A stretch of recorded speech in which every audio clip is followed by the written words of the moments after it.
Assalamualaikum warahmatullahi wabarakatuh. Bertemu lagi dengan saya Bu Riri dalam mata pelajaran Bahasa Indonesia. Seperti biasanya, sebelum kita memulai pembelajaran hari ini, kita buka dulu dengan membaca tasmiyah bersama-sama. Bismillahirrahmanirrahim. Baik anak-anak semuanya, hari ini kita akan membahas satu materi yang ini sudah ada di dalam bukunya kalian ya. Silakan dibuka bukunya pada materi hikayat. Oke, jadi dalam sekitar 30 menit ke depan kita akan membahas tentang materi ini. Nah, kompetensi dasarnya sebenarnya itu ada 4 anak-anak semuanya, tapi karena kita masih dalam masa pandemi, jadi disederhanakan menjadi 2 kompetensi dasar saja. Yaitu yang pertama ada 3.4, membandingkan nilai-nilai dan kebahasaan cerita rakyat atau hikayat, dan 4.4, mengembangkan cerita rakyat atau hikayat ke dalam bentuk cerpen dengan memperhatikan isi dan nilai-nilai. Baik, kita masuk ke pengertian hikayat. Jadi kalau misalkan kalian susah atau sulit dalam memahami pengertian dari hikayat itu sendiri, di sini Bu Riri sudah memberikan beberapa kata kunci. Nah ini ya, jadi ada beberapa kata kunci. Yang pertama kata kuncinya adalah karya sastra, kemudian bisa berupa cerita atau biografi, bersifat historis, dan yang keempat ini bisa berisi tentang hal-hal yang menyangkut keagamaan atau perilaku manusia. Nah kalau pengertiannya secara umum itu adalah sastra Melayu lama yang pada umumnya menceritakan kehidupan kerajaan.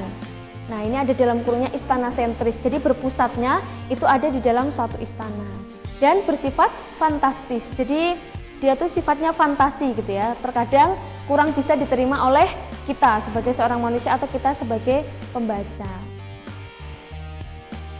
Nah ada beberapa ciri dari hikayat itu sendiri. Yang pertama ini menggunakan bahasa Melayu lama.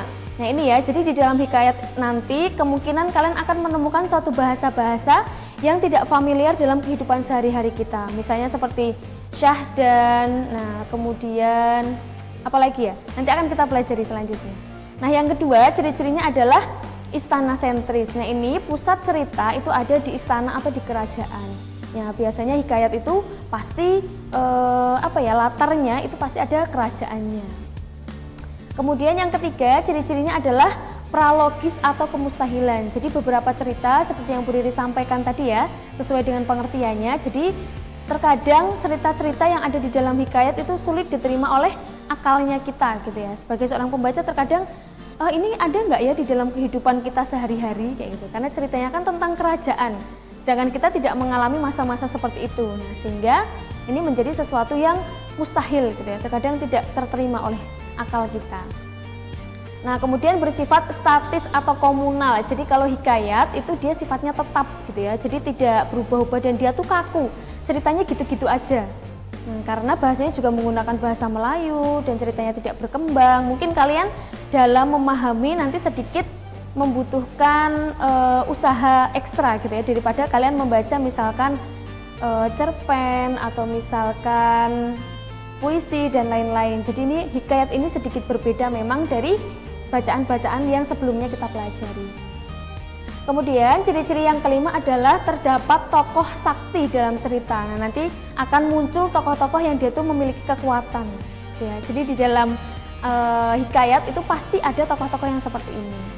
Selanjutnya adalah anonim. Jadi biasanya hikayat itu tidak ditemukan. Sebenarnya penulisnya itu siapa sih? Nah itu sulit ditemukan. Jadi nama pengarangnya itu tidak jelas.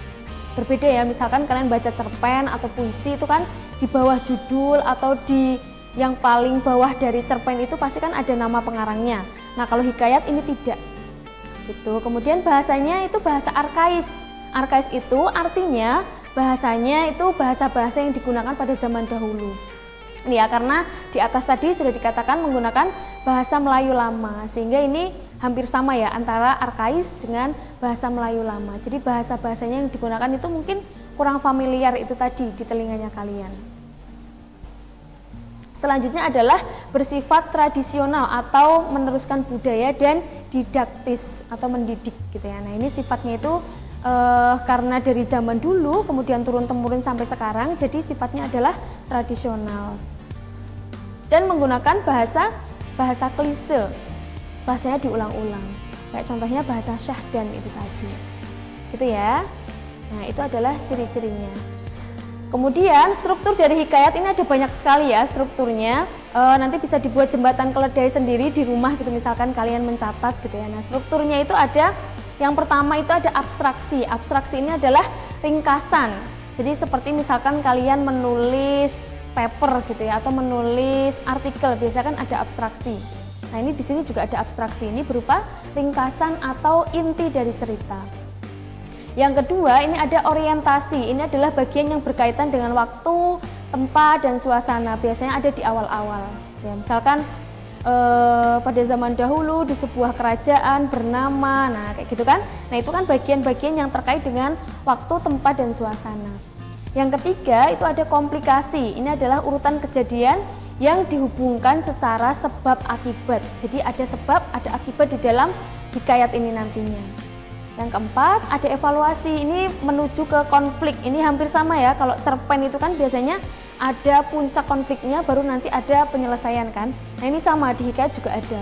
Jadi ada konfliknya yang terjadi, kemudian ini mengarah ke klimaks atau penyelesaian. Yang kelima, strukturnya itu ada resolusi. Jadi di sini pengarang memberikan solusi terhadap permasalahan yang dialami oleh tokoh. Karena tadi terjadi konflik, kemudian biasanya si pengarang atau penulis itu dia memberikan satu solusi gitu ya, sebelum diakhiri cerita yang ada di dalam hikayat itu. Yang terakhir ini ada koda. Koda ini adalah nilai atau pelajaran yang bisa diambil dari hikayat itu tadi. Ya. Nah, ini ada beberapa nilai. Sebenarnya nilai-nilainya tuh banyak gitu ya, tapi Bu Riri di sini sebutkan 4 saja. Yang pertama itu ada nilai religi. Jadi nilai religi ini tentunya adalah nilai-nilai yang berhubungan dengan kepercayaan terhadap Sang Maha Pencipta gitu ya. Kepercayaan, kalau kita sebagai seorang muslim berarti kepercayaan kita terhadap Allah Subhanahu wa taala kayak gitu. Nilai yang kedua itu ada nilai moral. Moral ini adalah suatu nilai yang berhubungan dengan norma. Jadi norma-norma yang berlaku di dalam masyarakat gitu ya. Tentang baik buruknya perbuatan yang berlaku di masyarakat. Jadi kan kalian hidup bermasyarakat itu pasti ada norma-norma yang harus kalian patuhi kan.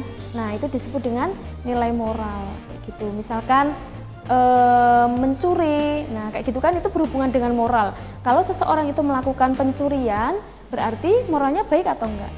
Nah, kurang baik. Tapi ketika ada seseorang yang dia tuh jujur, misalkan dalam kehidupannya dia rajin beribadah, nah itu berarti moralnya baik.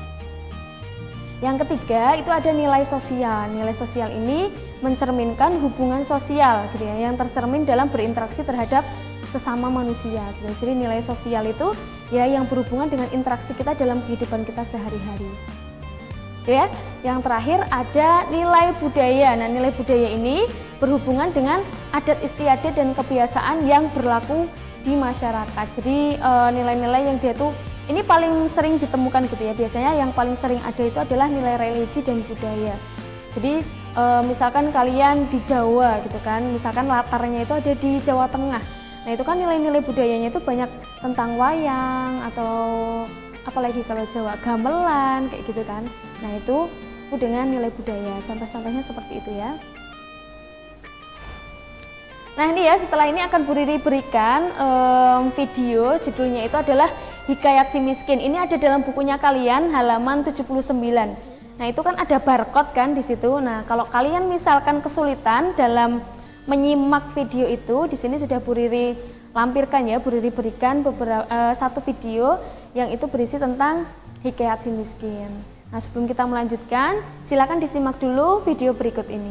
Seorang raja keindraan beserta permaisurinya dibuang dari keindraan sehingga sengsara hidupnya. Itulah sebabnya kemudian ia dikenal sebagai si miskin. Si miskin laki bini dengan rupa kainnya seperti di mamah anjing itu berjalan mencari rezeki di negeri antah berantah, di bawah pemerintahan Maharaja Indradewa. Kemana mereka pergi, selalu diburu dan diusir oleh penduduk secara beramai-ramai, disertai penganiayaan sehingga bengkak-bengkak dan berdarah-darah tubuhnya. Ketika istrinya mengandung 3 bulan, ia menginginkan makan mempelam. Si miskin menyatakan keberatannya untuk menuruti keinginan istrinya itu. Tetapi, istri itu makin menjadi-jadi menangisnya. Maka berkatalah si miskin, "Diamlah, Tuan jangan menangis. biar Kakanda pergi mencari buah mempelam itu. Jikalau dapat, Kakanda berikan kepada Tuan." Setelah genap bulannya kandungan itu, lahirlah anaknya yang pertama laki-laki, bernama Marakarma, anak di dalam kesukaran, dan diasuhnya dengan penuh kasih sayang. Hatta suatu hari, saat menggali tanah untuk keperluan membuat teratak sebagai tempat tinggal, didapatnya sebuah tajau yang penuh berisi emas yang meluap-luap. Dengan takdir Allah, si miskin mendirikan sebuah kerajaan yang komplit perlengkapannya. Si miskin lalu berganti nama menjadi Maharaja Indra Angkasa dan istrinya Tuan Putri Ratna Dewi. Negerinya diberi nama Puspasari. Tidak lama kemudian, sang istri melahirkan anaknya yang kedua, perempuan bernama Nila Kesuma. Maharaja Indra Angkasa terlalu adil dan pemurah, sehingga memasyurkan kerajaan Puspasari dan menjadikan iri hati bagi Maharaja Indra Dewa. Ketika Maharaja Indra Angkasa akan mengetahui pertunangan putra-putrinya, dicarinya ahli-ahli nujum. Atas bujukan jahat dari Maharaja Indra Dewa, oleh para ahli nujum itu dikatakan bahwa Marakarma dan Nila Kesuma kelak hanya akan mendatangkan celaka bagi orang tuanya. Ramalan palsu para ahli nujum itu menyedihkan hati Maharaja Indra Angkasa. Maka, dengan hati yang berat dan amat terharu, disuruhnya pergi selama-lamanya putra-putrinya itu. Tidak lama kemudian, sepeninggal putra-putrinya itu, negeri Puspasari musnah terbakar. Sesampai di tengah hutan, Marakarma dan Nila Kesuma berlindung di bawah pohon beringin. Ditangkapnya seekor burung untuk dimakan. Waktu mencari api ke kampung karena disangka mencuri, Marakarma dipukuli orang banyak, kemudian dilemparkan ke laut. Nila Kesuma ditemu oleh Raja Mengindrasari, putra mahkota dari Palinggam Cahaya, yang pada akhirnya menjadi istri putra mahkota itu dan bernama Mayang Mengurai. Akan nasib Marakarma di lautan, teruslah dia hanyut dan akhirnya terdampar di pangkalan raksasa. Saat hendak melarikan diri dari tempat raksasa, Marakarma menumpang sebuah kapal, tetapi nahkoda kapal itu mendorong Marakarma ke laut. Kemudian ditelan oleh ikan nun yang membuntuti kapal itu menuju ke Palinggam Cahaya.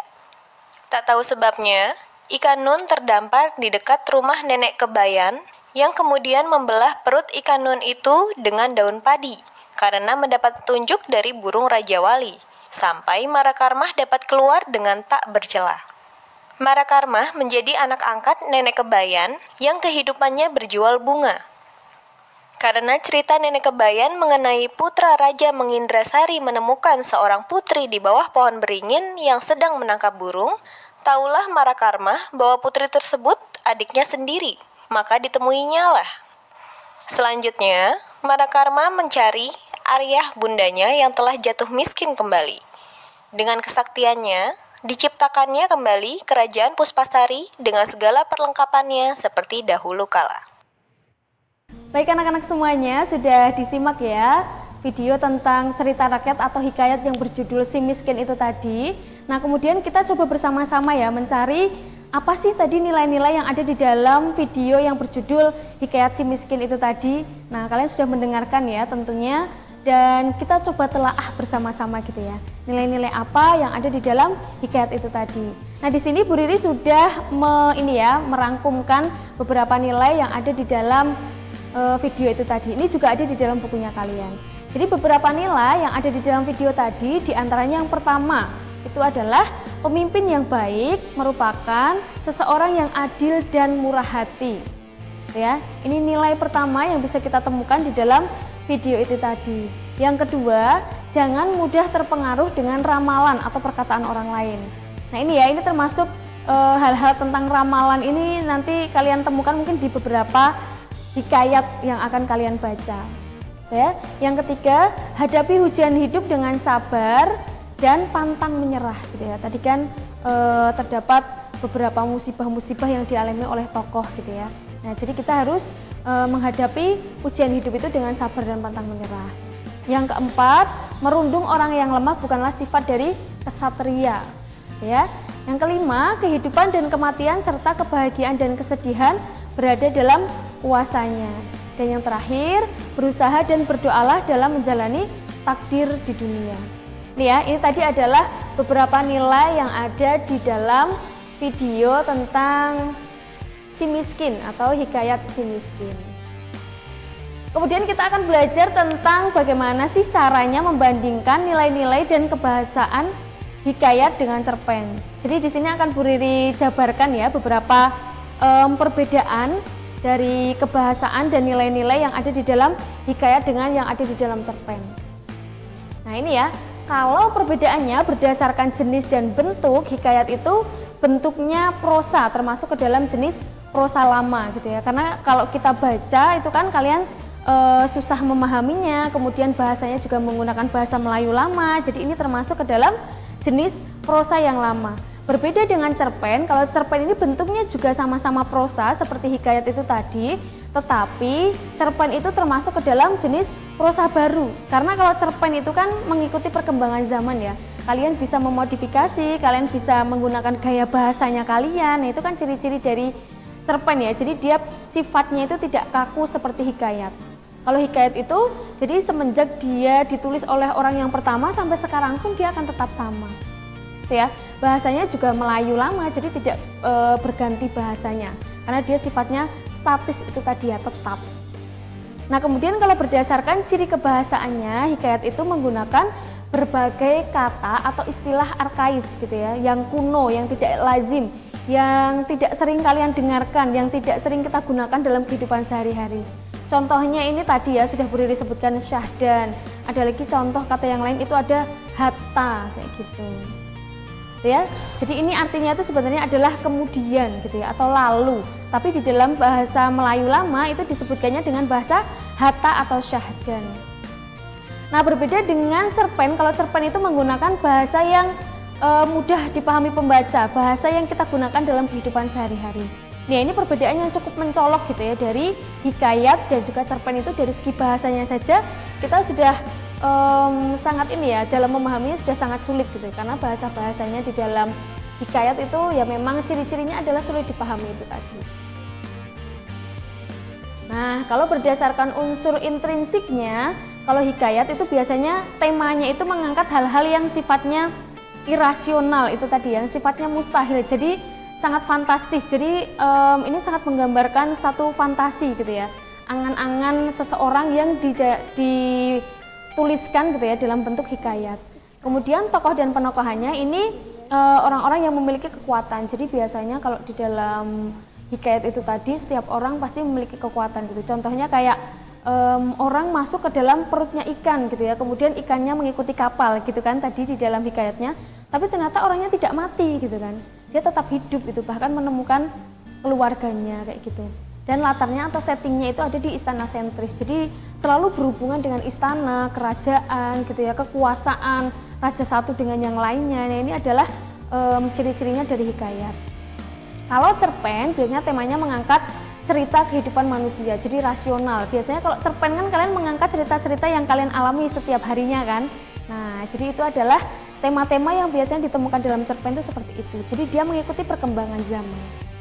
Tokoh dan penokohannya dia lebih sesuai dengan keadaan masyarakat saat ini. Jadi misalkan kalian membuat tokohnya itu pemarah, pemalu, atau baik hati, itu kan kita sering menemuinya ya di dalam kehidupan sehari-hari. Nah, ini kalau cerpen.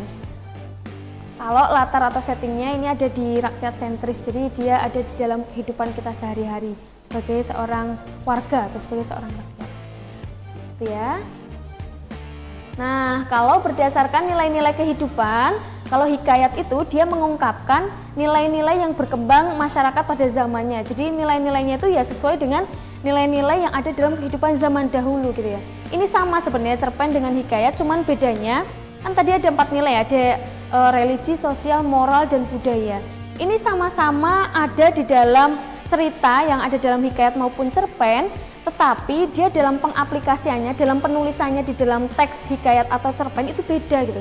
Kalau kita lihat gitu ya di dalam hikayat, mungkin kalau nilai-nilai sosial atau moralnya mungkin saling bunuh-membunuh antara raja satu dengan yang lainnya, saling menurunkan tahta kayak gitu kan, nilai-nilai yang ada di dalam hikayat.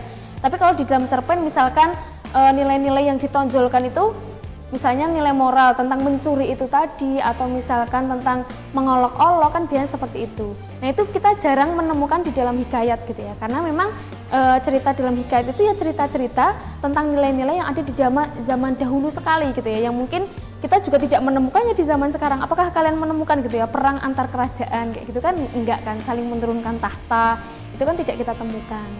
Nah tapi di dalam hikayat justru itulah ciri-cirinya gitu. Nah ini ya, kemudian Bu Riri akan berikan satu video lagi. Jadi video ini juga ada di dalam bukunya kalian. Kalau misalkan kalian memiliki aplikasinya gitu ya, silakan kalian di sampul bagian belakang itu ada aplikasinya untuk men-scan barcode-nya yang ada di dalam bukunya kalian. Ya, kalau kalian masih belum terfasilitasi dengan aplikasi itu, di sini Bu Riri sudah merekamkan gitu ya. Jadi kalau yang tadi video tentang hikayat, coba diingat-ingat lagi ya, tadi hikayatnya itu bercerita tentang apa. Nah kalau sekarang Bu Riri akan menampilkan video cerpen. Ini cerpennya ini judulnya adalah Gunung Kidul. Nah ini ada di barcode buku halaman 82 atau 87 ini. Coba dilihat ya, dan disimak dulu video berikut ini. Jawab Mbok Kromo dengan sabar. Oh, Bapak pergi ke pesta timun mas. Nanti ia pulang membawa berkatan nasi kuning dengan daging-daging yang lezat. Dagingnya gulai kambing yang penuh lemak, bukan daging keong yang liat dan apek. Atun sangat gembira mendengar janji ibunya itu, dan makin ribut ia menggerak-gerakkan kakinya. Akhirnya, ia minta makan juga sambil menguap-nguap mengantuk. Dan dengan sangat sabar, ibunya mencoba mengalihkan perhatian anaknya dengan dongeng si kancil cerdik yang diterkam oleh harimau. Tetapi, dapat menyelamatkan dirinya karena mengaku sedang menjaga kue dodol Nabi Sulaiman. Padahal yang ada di dekatnya itu kotoran kerbau. Pada akhir cerita itu, Atun sudah tidak dapat mengatasi kantuknya lagi dan tertidur sambil berpegangan pada ibunya dan mengular kedinginan. Sebentar-sebentar, kesunyian teratak itu diselingi bunyi perut yang menggiling dengan sia-sia. Desa Padas termasuk desa yang aman. Namun, sebagaimana ada di desa, senantiasa diadakan penjagaan malam juga oleh penduduknya sendiri. Pada jam 12.30 malam, Simin dan Paidin berjaga di gardu di sudut desa itu. Mereka sedang membicarakan selamatan yang terakhir diadakan 4 bulan lalu di desa mereka. 4 bulan sudah mereka tidak diundang selamatan. Siapa pula yang masih kuat berselamatan pada zaman paceklik ini? Tiba-tiba bulu mereka berdiri. Percakapan mereka tercekik oleh ketakutan. Burung kulik-kulik berbunyi sebentar-sebentar dengan irama teratur. Kesunyian sangat menekan ketika burung malam itu berhenti berbunyi. Simin menyentuh bahu Paidin. Mari jalan-jalan sebentar. Kalau ada apa-apa, kita disalahkan nanti. Bagaimana kalau betul ada maling? Tanya Paidin. Simin berpikir sebentar. Tangannya bergerak-gerak kosong seolah-olah mencari senjata. Kalau ada pencuri, kita berteriak, maling, maling, sampai orang-orang keluar. Kalau sudah, kita kejar beramai-ramai, katanya pada akhirnya. Dan mereka berjalan dengan hati-hati sambil melemparkan pandangan jalang ke kanan dan ke kiri. Demikian besar kepercayaan mereka kepada burung kulik-kulik, sehingga mereka tidak heran ketika mendapati seorang laki-laki sedang mencabuti ketela Pak Sardi. Dengan suara menggigil mereka berteriak, maling, Maling! Maling! Dan dalam sekejap mata, desa yang tentram dan damai itu penuh dengan laki-laki yang keluar membawa senjata pukul dan senjata tajam.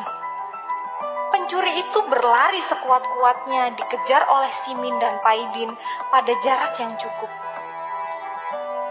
Akan tetapi, akhirnya seluruh desa berlari di belakang sambil menghamburkan kutukan-kutukan dan makian-makian yang dalam keadaan biasa akan membuat Tuhan murka. Pemburuan itu tak lama karena tepat pada pekarangan Pak Kromo, pencuri itu terhuyung-huyung, lalu rebah ke tanah.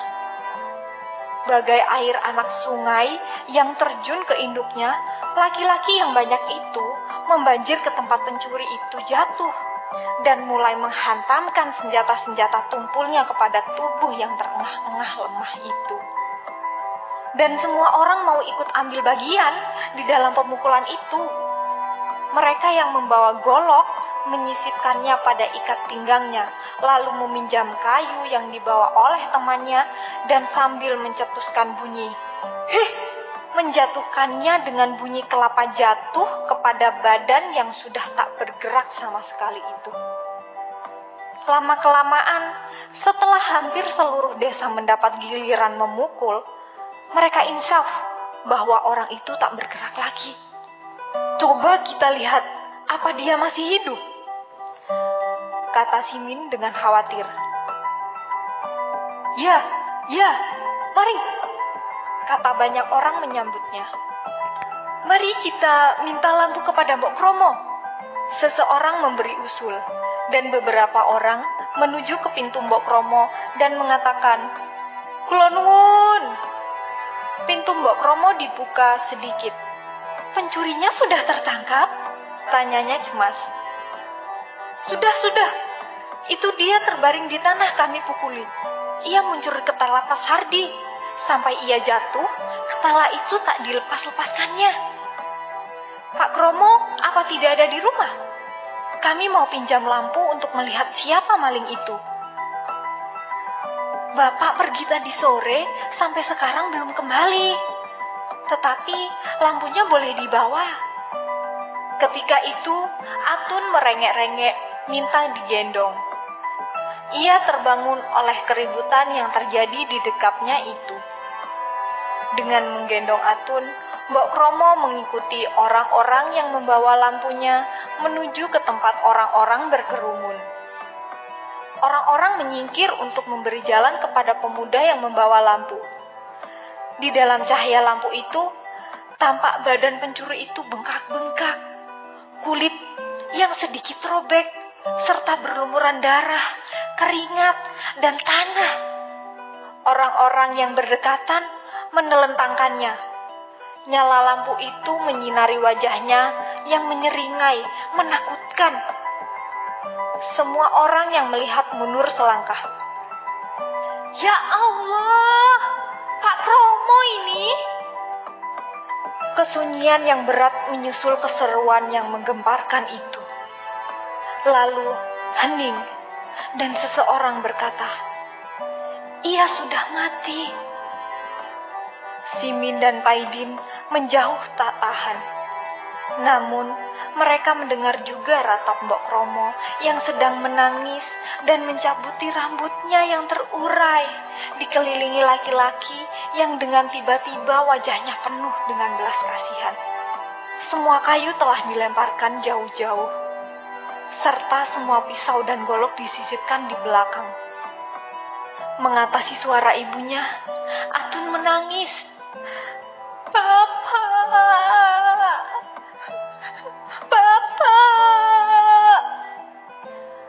Dan keesokan harinya, seluruh desa mengantarkan jenazah Pak Kromo ke kuburan. Dikutip dari cerpen Gunung Kidul, Nugroho Noto Susanto. Oke, anak-anak semuanya sudah disimak ya tadi videonya tentang cerpen yang berjudul Gunung Kidul.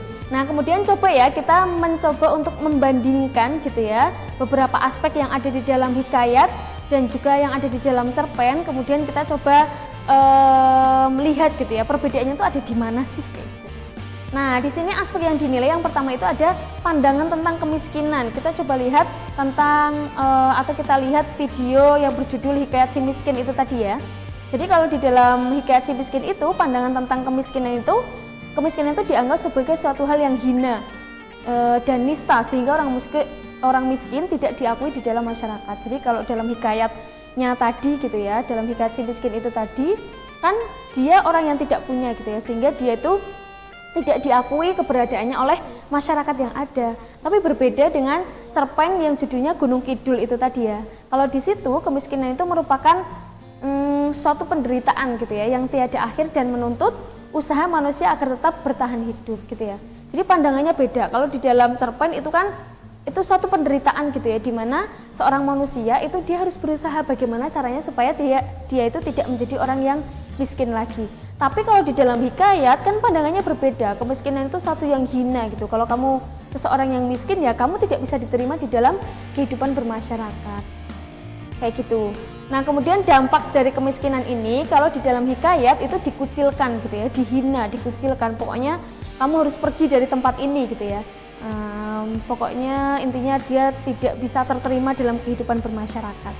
Kalau di dalam cerpen itu dampak dari kemiskinan itu ya hanya menderita kelaparan, contohnya nggak bisa makan, nggak bisa membeli barang-barang. Nah, ini kan sesuai dengan kehidupan kita sekarang gitu ya. Berbeda dengan hikayat. Kalau hikayat itu ya tidak sesuai dengan kehidupan kita sekarang. Masa iya orang miskin itu dihina kemudian dikucilkan gitu ya, dibuang ke hutan contohnya. Itu kan kita jarang ya, meskipun mungkin ada satu dua yang ada di dalam lingkungan masyarakat ketika ada orang miskin itu dihina dan dikucilkan. Tapi memang kebanyakan dalam kehidupan kita sehari-hari itu kan kalau orang miskin ya hanya menderita kelaparan setiap hari atau dia tidak bisa membeli barang-barang yang dia inginkan. Misalnya kemarin contoh ada seorang anak yang tidak bisa membeli HP gitu ya untuk menjalani pembelajaran daring. Nah, itu kan salah satu contoh dampak kemiskinan yang ada dalam kehidupan kita sekarang. Nah, itu bisa diangkat di dalam cerpen gitu. Tapi hal ini tidak bisa diangkat di dalam hikayat gitu karena berbeda kehidupannya yang zaman dulu dengan kehidupannya sekarang gitu ya, itu culture-nya itu sudah berbeda. Nah, kemudian ada aspek yang lainnya itu adalah sikap atau cara tokoh menyelesaikan konflik atau menyelesaikan kemiskinan itu tadi. Kalau di dalam hikayat itu kan bersabar gitu ya, berusaha membuat tempat tinggal hingga mendapatkan rezeki berupa harta karun yang terpendam gitu ya.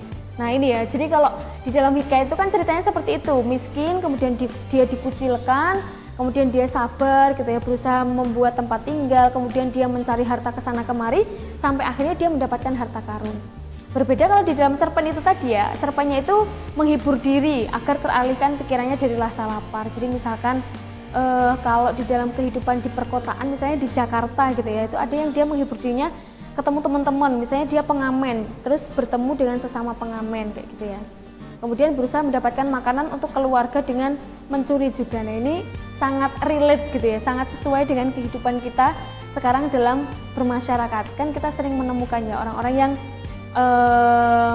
apalagi dulu awal-awal COVID-19 gitu ya, sempat marak banyak sekali napi-napi yang ketika dikeluarkan mereka justru tidak bisa hidup dan akhirnya apa yang dilakukan? Mereka justru mencuri agar bisa bertahan hidup. Nah, contohnya seperti itu kalau di dalam kehidupan kita sehari-hari. Nah, kemudian aspek yang terakhir ini bisa dilihat ya, bisa dibuka bukunya kalian halaman 87 ya. Aspek yang dilihat diantaranya di sini yang perlu disebutkan itu adalah kebiasaan buruknya masyarakat. Kalau di dalam hikayat Si Miskin itu adalah menghina, mengucilkan, kemudian menganiaya gitu ya, menganiaya orang miskin. Tapi kalau di dalam cerpen itu kan main hakim sendiri gitu ya, dengan memukuli orang secara brutal. Karena di dalam cerpen tadi kan diceritakan bahwa dia itu kelaparan kemudian mencuri. Nah, kalau dalam kehidupan kita bermasyarakat selama ini, kalau kalian menemukan pencuri gimana kira-kira? Nah, kan kalian pasti dipukuli kayak gitu ya. Nah, itu sangat sesuai dengan kehidupan kita. Nah, jadi cerita-cerita yang di dalam cerpen itu biasanya bisa kita ambil dari kehidupan kita sehari-hari dalam bermasyarakat. Nah, kemudian ini yang terakhir adalah mengembangkan hikayat ke dalam bentuk cerpen. Jadi gimana sih caranya supaya hikayat yang bahasanya itu sangat sulit untuk kita pahami, kita bentuk ke dalam cerpen. Nah, jadi intinya yang harus kalian garis bawahi itu adalah isi cerpen atau cerita pendek itu harus sesuai dengan yang ada di dalam hikayat. Jadi, ketika kalian mau mengubah suatu hikayat itu menjadi cerpen, kalian harus pahami dulu isinya. Kalian coba, kalau masih di rumah kan kalian bisa searching ya, misalkan arti kata syahdan, arti kata hatta. Nah, itu coba dicari di dalam kamus atau misalkan kalian search di Google itu kan pasti muncul. Nah, kalian lingkarin dulu tuh bahasa-bahasa yang kalian tidak mengerti. Nah, sehingga nanti kalian bisa saling menghubungkan dan kalian temukan intinya yang ada di dalam hikayat itu apa sih. Gitu. Nah, ini ada beberapa hal penting yang dalam mengembangkan hikayat itu harus kalian perhatikan. Ini ada 4 yang perlu disebutkan. Yang pertama adalah pembukaan atau pengantar cerita sebaiknya memberikan kesan pertama yang baik dan menarik gitu ya. Jadi kita membuat, kalau bisa di paragraf-paragraf pertama itu dibuat sesuatu yang membuat pembacanya itu penasaran. Nah, itu biasanya akan banyak pembacanya karena pengen tahu ini kelanjutannya seperti apa ya. Yang kedua adalah konflik itu mampu menghidupkan suasana cerita. Jadi kalian boleh misalnya menghiperbolakan gitu ya, melebih-lebihkan konflik yang ada di dalam suatu cerita itu menjadi lebih dramatis gitu. Nah, itu nggak apa-apa. Jadi nanti alurnya itu tidak datar gitu ya, dapat memancing emosi pembaca baik itu sedih, marah, kecewa dan lain-lain gitu. Yang ketiga, penyajian konflik demi konflik yang terjadi pada setiap fase cerita pada akhirnya diakhiri pada bagian penyelesaian yang disebut dengan resolusi atau penutup. Jadi kalian harus menyajikan solusinya. Jadi dari konflik itu tadi akhirnya kalian memberikan solusi seperti apa gitu. Yang keempat adalah penulis-penulis hebat dikenal dengan gaya bahasa yang unik. Nah, jadi kalian biasanya setiap orang itu memiliki gaya bahasanya tersendiri sesuai dengan buku-buku apa yang mereka baca. Kalau misalkan suka baca bukunya Terelie misalkan, bisa jadi kalian itu nanti bahasa-bahasa yang kalian gunakan dalam menulis itu sesuai dengan bahasa-bahasa yang digunakan Terelie. Atau misalkan kalian suka baca bukunya Andrea Hirata gitu ya, dengan latar belakangnya biasanya kuat dengan budaya yang ada di Bangka Belitung. Nah, mungkin kalian juga nanti gaya bahasanya itu akan hampir mirip-mirip dengan bahasa yang digunakan oleh si penulis itu tadi, si Andrea Hirata gitu ya. Sehingga ini menjadi unsur pembeda karya penulis satu dengan yang lainnya. Jadi kalian harus mampu menunjukkan sesuatu yang berbeda dari kalian itu apa sih. Nah, salah satunya bisa kalian tonjolkan dari bahasa yang kalian gunakan dalam menulis hikayat atau menulis pengembangan hikayat yang berbentuk cerpen ini tadi. Ya, nah ini juga ada beberapa aspek kebahasaan yang perlu diperhatikan dalam menulis gitu ya, dalam menulis cerpen itu tadi. Yang pertama itu ada penggunaan pronomina. Pronomina itu adalah kata ganti orang. Itu harus disesuaikan dengan sudut pandangnya dalam cerita. Jadi kalian harus membuat sudut pandang itu berbeda dengan hikayat gitu ya. Jadi misalkan dari sudut pandangnya kalian tuh bagaimana sih suatu cerita tentang si miskin ini tadi. Nah, itu jadi kalian bisa menggantinya. Jadi misalkan kalau di hikayat itu orang pertama pelaku utama itu kan biasanya menggunakan kata aku. Nah, kemudian di dalam cerpen kalian menggunakan kata dia. Nah, itu nggak apa-apa, boleh-boleh aja gitu ya. Yang kedua adalah ragam bahasanya. Jadi penggunaan ragam bahasa sehari-hari lebih mudah dimengerti dengan menghilangkan kata-kata arkais dan digantikan dengan kata-kata yang lazim digunakan. Jadi kalau misalkan mengembangkan hikayat ke dalam bentuk cerpen, karena hikayat itu adalah bahasa-bahasa Melayu kuno, ketika kalian menulis cerpen, kalian harus sesuaikan bahasanya. Jadi harus menggunakan bahasa-bahasa yang sering kalian gunakan dalam kehidupan sehari-hari. Itu ya. Nah, karena perbedaannya dari cerpen dan juga hikayat kan ada di dalam bahasanya itu tadi salah satunya. Yang ketiga, perhatikan penulisan kalimat. Jadi rangkaian peristiwa dijelaskan dengan kalimat yang efektif dan tidak bersifat melebih-lebihkan agar mudah dipahami pembaca. Ini beda ya dengan konflik yang tadi boleh diperbolakan. Kalau ini kan kalimatnya gitu ya. Jadi rangkaian peristiwanya itu kalau bisa kalian dibuat itu semenarik mungkin yang mudah diterima oleh pembacanya. Gitu. Kemudian ini adalah salah satu ayat yang mungkin berhubungan dengan hikayat ataupun cerpen gitu ya. Karena hikayat atau cerpen itu kan berhubungan dengan kehidupan bermasyarakat. Nah, ini adalah dalam Quran Surat Ar-Ra'd ayat 11.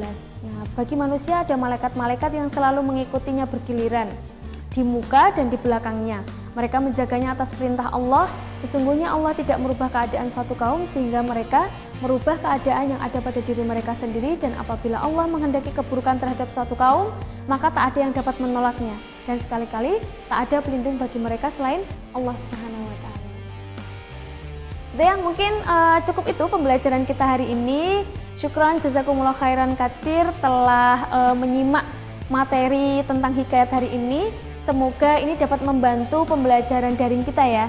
Jangan lupa sebentar lagi kita akan melaksanakan PAS. Jadi bagi kalian yang belum memahami tentang materi-materi yang selama ini Bu Riri berikan, boleh kalian menghubungi Bu Riri kemudian menanyakan materinya. Gitu ya. Cukup itu dulu dari Bu Riri. Ada kekurangan dari Bu Riri sendiri, ada kelebihan dari Allah Subhanahu wa Ta'ala. Assalamualaikum warahmatullahi wabarakatuh.